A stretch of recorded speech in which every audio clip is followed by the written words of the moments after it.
Hola, muy buenas noches. Mi nombre es Angélica María Álvarez Rojas, pertenezco al programa de Tecnología en Desarrollo de Software y me encuentro cursando lenguajes de programación. Para esta ocasión vamos a sustentar las diferentes etapas que hemos realizado durante todo el desarrollo del curso.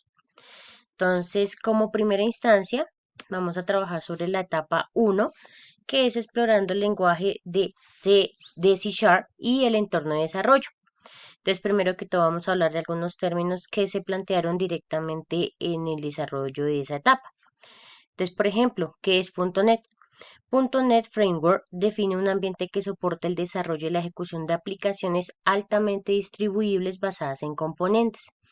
Permite que diferentes lenguajes de cómputo trabajen juntos y proporcione seguridad, portabilidad y un modelo común de programación por la plataforma de Windows. ¿Qué es un entorno de desarrollo integrado? Un entorno de desarrollo integrado es un sistema de software para el diseño de aplicaciones que combina herramientas comunes para desarrolladores en una sola interfaz de usuario gráfica, que normalmente le llaman como UI. ¿Qué es Visual Studio Community 2019? Visual Studio es el ambiente de desarrollo integrado de Microsoft que nos permite editar, compilar, ejecutar y depurar un programa de C Sharp. Todo ello sin tener que abandonar el bien desarrollado ambiente. ¿Qué es C Sharp? ¿Para qué sirve? C Sharp es un lenguaje de programación orientado a objetos que permite a los desarrolladores construir una variedad de seguridad y aplicaciones robustas que corren en .NET. Entonces, como primera actividad práctica, directamente lo que hicimos fue un mapa mental con todos estos términos que se plantearon anteriormente. Ya en la segunda etapa, que se llamó Construyendo Interfaces Gráficas, ya íbamos avanzando directamente más adentro de que es C Sharp. Entonces, por ejemplo, hay unos tipos de datos que particularmente se trabajan en este ambiente, que por ejemplo son, por ejemplo, el bool, que recibe valores de true o false, short, que son números enteros pequeños de 16 bits, o un entero, que almacena 32 bits, o un dato log, que serían números enteros grandes, más o menos 64 bits, un tipo de dato float, que son números con coma, por ejemplo los decimales, y un double, por ejemplo, puede ser directamente valores como costos. Este tipo de sentencias permiten variar el flujo del programa en base a unas determinadas condiciones. Entonces, por ejemplo, una de las condiciones sería if y la sentencia solo se ejecutaría si se cumple una condición. En caso contrario, el programa sigue su curso sin ejecutar dicha secuencia. ¿Qué estructuras cíclicas maneja C Sharp? Un ciclo es utilizado para hacer una acción repetida sin tener que estar escribiendo a cada rato un código y pues obviamente esto es lo que nos ahorraría sería directamente tiempo y pues obviamente sería un poco más estructurada el código que se realice de la aplicación. Entonces, por ejemplo, las más comunes son el ciclo de for, el de while o el de do while. ¿Qué tipo de arreglos maneja C Sharp? Un arreglo es una colección de variables del mismo tipo a las que se hace referencia a través de un nombre común. ¿Qué es una excepción y cómo se implementa en C Sharp? Una excepción es un error que ocurre durante el tiempo de ejecución. Utilizando el subsistema de manejo de excepciones de C Sharp, puedes manejar errores en tiempos de ejecución de manera estructurada y controlada. Entonces, por ejemplo, este tipo de excepciones, en dado caso que, por ejemplo, no conecte una base de datos o no traiga los datos directamente de esa, puede generar esa excepción sin alterar directamente todo el código de la aplicación. Ya en esta etapa lo que hicimos fue una aplicación directamente de una calculadora que necesitaba averiguar las áreas de diferentes figuras. Entonces, como pueden ver acá, tenemos acá el formulario directamente de las diferentes áreas que nos pedía la guía y ya lo que podemos ver acá son las diferentes formularios de cada una de las figuras con su respectiva área formulada y digitada correctamente. Entonces acá como pueden ver cada una de las figuras tiene su área allá de acuerdo a los datos ingresados en cada uno de los cajones. Ya en la etapa 3 trabajamos ya directamente con la conexión de los datos. Entonces, por ejemplo, acá lo que hicimos fue trabajar directamente con bases de datos. Entonces, para poder realizar esta conexión con la aplicación, era necesario crear una base de datos y pues obviamente tener conocimiento de unos términos básicos de MySQL, que es como el gestor que más se utiliza directamente para estas aplicaciones. Entonces, por ejemplo, alguna de las sentencias que tenemos sería la de create, que es crear, drop, que significa para borrar un objeto de la base de datos, o alter, que sería para modificarla. Entonces, por ejemplo, aquí tenemos los ejemplos directamente de create, drop y alter de database, que sería directamente la base de datos o directamente de la tabla. Ya directamente las sentencias que serían insert, que sería para insertar o agregar una nueva fila, o la sentencia update, que sería para actualizar o modificar, como normalmente se maneja, o la sentencia delete, que sería para eliminar, que es ado.net. Ado.net proporciona acceso coherente a orígenes de datos como SQL Server y XML, así como orígenes de datos expuestos mediante OLDB y ODBC.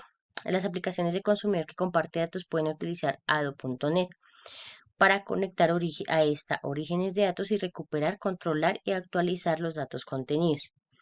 Entonces, para esta ocasión, lo que hicimos fue trabajar diferentes sentencias que se iban a trabajar en el código para la conexión entre la aplicación y la base de datos. Entonces, ¿cuáles eran de esas? Por ejemplo, connection, para hacer la conexión directamente con la fuente de datos. Command, que se utiliza para realizar alguna acción en la fuente de datos. Parameter, que pues solamente es un parámetro para ya poder utilizar un procedimiento almacenado.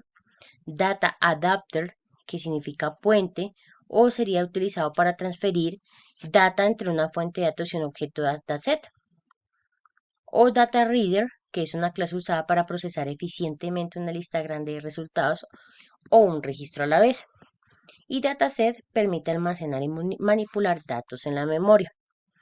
El MySQL Client son programas de comunicación con el servidor para manipular la información de las bases de datos que gestiona el servidor.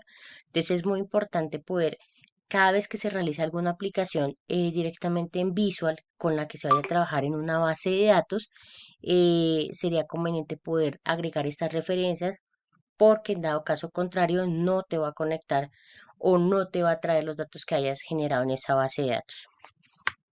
Ya para esta ocasión lo que hicimos en esta etapa fue directamente un CRUD. ¿A qué hace referencia un CRUD?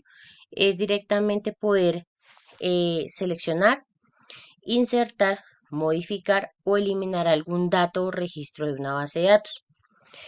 Entonces, como pueden ver acá, en esta parte de acá están los botones de guardar, actualizar, eliminar o limpiar los campos que se hayan diligenciado en los campos de texto. Entonces, por ejemplo, acá están los registros que se hayan actualizado, que se hayan modificado o que se hayan consultado o eliminado de la base de datos. Entonces, en esta ocasión, el sistema corrió correctamente. Para la etapa 4, trabajamos construyendo aplicaciones web. Entonces, en esta ocasión lo que trabajamos fue ASP.NET, que es un framework para la creación de aplicaciones web donde se puede programar en cualquiera de los lenguajes de .NET, que es GridView. Es el sucesor del Control Data Grid de ASP.NET y permite editar datos en forma tabular. De forma sencilla podemos modificar o eliminar datos, seleccionar una cierta fila o paginar, que por ejemplo lo podemos ver acá, que por ejemplo para este trabajo utilicé un pequeño Data Grid View para poder mostrar los registros que estaban en la base de datos. ¿Qué es un string de connection? Es una cadena de conexión que contiene información acerca de una fuente de datos, generalmente un motor de base de datos, además de incluir la información necesaria para conectarse a la misma. ¿Qué incluye ese string? Incluye el nombre de la base de datos, el usuario y la contraseña, el servidor y el puerto en el cual se encuentra conectada esa base de datos. ¿Cuáles son los elementos de string de conexión para MySQL? Entonces acá, como lo hemos mencionado, requiere una serie de elementos para poder conectarse correctamente a la base y pues obviamente que esta base de datos tenga un nombre, eh, de pronto que el gestor de base de datos si tiene un usuario o una contraseña, colocarlos para que pues obviamente la conexión sea óptima y correcta y pueda traer los registros correctamente. Ya en esta ocasión lo que hicimos fue trabajar directamente construyendo la aplicación web. Aquí, según lo que nos pedía la guía, era pues obviamente interactuar un poco con el código tanto de HTML como un poco del Bootstrap, que sería como los estilos que se están trabajando en la página principal. Aquí lo que se hizo fue modificar directamente la información que estaba allí adentro y agregar directamente el módulo que era el módulo de información, que era donde íbamos a traer todos los registros que se encontraban en esos momentos en la base de datos que ya habíamos trabajado en la etapa 3. Entonces, por ejemplo, acá podemos ver que tenemos los tres módulos trabajados y pues ya se pueden ejecutar directamente con el servidor SAM para que pues cada una de estas aplicaciones trabaje de forma correcta. Eh, pues como tal conclusiones de este tipo de trabajos es la idea de no poder simplemente enfatizarnos en una teoría y no en la práctica, porque la idea es poder cada una de estos términos que aprendemos, poderlos formar y obviamente poderlos poner en práctica directamente con algún desarrollo o alguna aplicación o directamente con la solución a un problema que se esté presentando, ya sea en una empresa, en un colegio como se está presentando en estos momentos. Entonces la idea es no solo leer, sino también poner cada una de estas actividades en curso, pues obviamente para poder incentivar un poco más nuestro conocimiento y poder culminar bien como tal nuestro programa. Eso sería todo por el día de hoy. Muchas gracias.